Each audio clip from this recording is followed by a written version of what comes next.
Tak ada di bench lawan Persib, pelatih kiper Persebaya jalani karantina. Dikutip dari bola.net, pelatih kiper Persebaya Surabaya, Benjamin van Breukelen tidak ada di bench pada laga melawan Persib Bandung. Namanya juga tidak masuk dalam daftar ofisial. Pelatih yang akrab disapa Beni itu tidak dibawa ke lapangan karena ada masalah dengan swab. Hasil tes swab antigen yang dijalaninya menunjukkan hasil reaktif. Saya tidak ada di lapangan, saya ada masalah dengan hasil swab, ada reaktif, kata Beni kepada bola.net. Mau tidak mau Beni hanya bisa menyaksikan pertandingan dari layar kaca. Dia tidak bisa melihat langsung aksi kiper Persebaya di lapangan, termasuk insiden yang melibatkan Satria Tama. Persebaya menghadapi Persib di Stadion Maguwo Harjo, Sleman.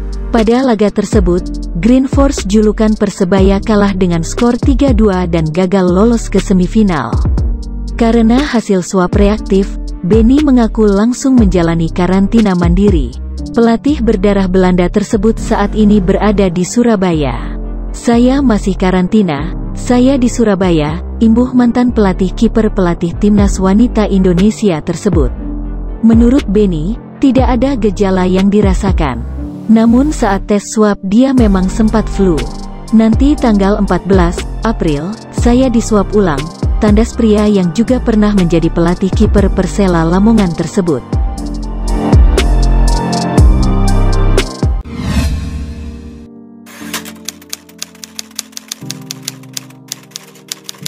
Pelatih Persib puji Persebaya berhasil bangun fondasi tim dengan baik.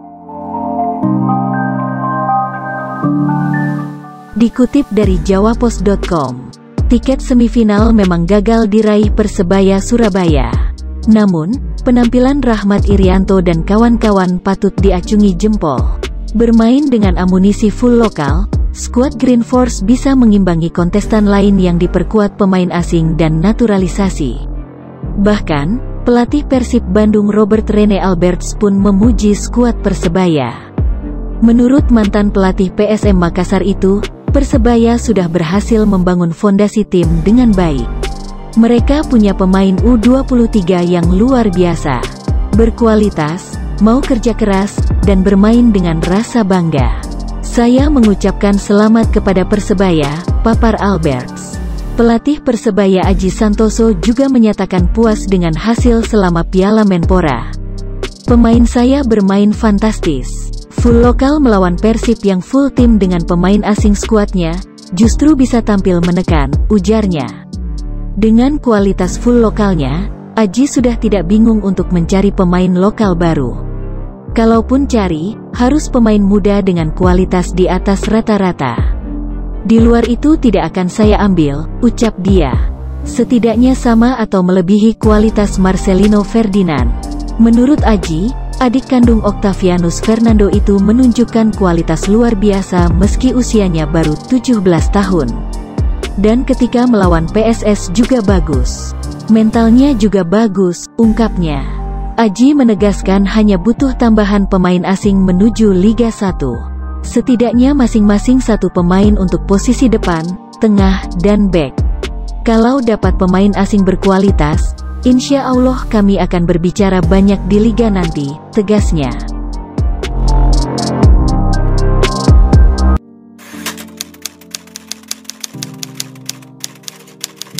Bonek bangga, meski Persebaya gagal ke semifinal Piala Menpora.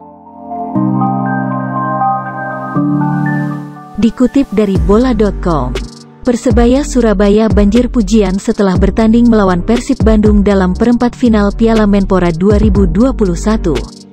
Padahal, Bajul Ijo kalah 2-3 dalam laga yang berlangsung di Stadion Maguwo Harjo Sleman, Minggu tanggal 11 April tahun 2021. Kekalahan itu membuat Persebaya gagal melaju ke babak semifinal.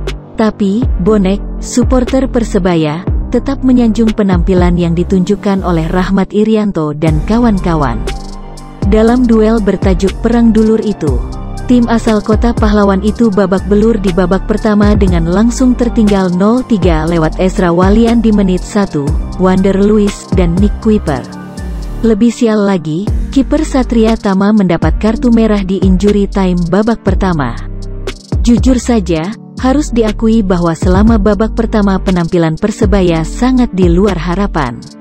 Sudah kebobolan 3 gol, juga harus bermain dengan 10 pemain karena kartu merah di injury time babak pertama, kata Husin Gozali, koordinator Green North alias bonek Tribun Utara, kepada bola.com. Persebaya Surabaya kemudian tampil agresif selama babak kedua dan menguasai permainan. Mereka berusaha membalas gol agar bisa memperkecil kedudukan. 2 gol Persebaya Surabaya disumbang oleh Arif Satria di menit 62 dan Muhammad Syaifuddin di menit 92. Semangat juang Rahmat Irianto dan kawan-kawan cukup kentara untuk menyamakan kedudukan dan melanjutkan pertandingan ke babak adu penalti. Pemain mau bangkit di babak kedua. Sudah terlihat Persib kelabakan menghadapi tekanan Persebaya. Sampai detik-detik akhir pun Persebaya mampu memberi ancaman. Itu luar biasa dan harus diapresiasi, imbuh pria yang akrab disapa Cak Chong itu. Meski menelan kekalahan, pemain Persebaya Surabaya patut menegakkan kepala saat pulang ke Surabaya nanti. Pasalnya, performa mereka di atas lapangan sudah baik dengan berbagai situasi yang tidak mudah itu. Belum lagi faktor jomplangnya kualitas pemain antara dua kesebelasan. Persebaya sudah berkomitmen bakal mengandalkan pemain muda. Beberapa dari mereka bahkan baru menjalani debut profesional di turnamen ini. Nama-nama macam Rizky Ridho, Hernando Ari Sutaryadi, Muhammad Supriyadi, Koko Ari Araya, dan lain-lain. Merupakan produk Elite Pro Academy, kompetisi kelompok usia di bawah PSSI. Sedangkan materi skuad Persib di atas kertas memang jauh lebih unggul dari Persebaya. Maung Bandung punya pemain lokal mumpuni macam Freds Butuan hingga Ferdinand Sinaga. Jangan lupakan juga keberadaan pemain asing dan naturalisasi. Patut dicatat, Persebaya di pertandingan ini menurunkan pemain muda. Banyak dari mereka jebolan Elite Pro Academy. Sedangkan Persib sangat lengkap, pemain lokalnya lebih bagus, lalu ada pemain asing dan naturalisasi. Jadi, Persebaya ini sudah berkualitas, ucap Cak Chong.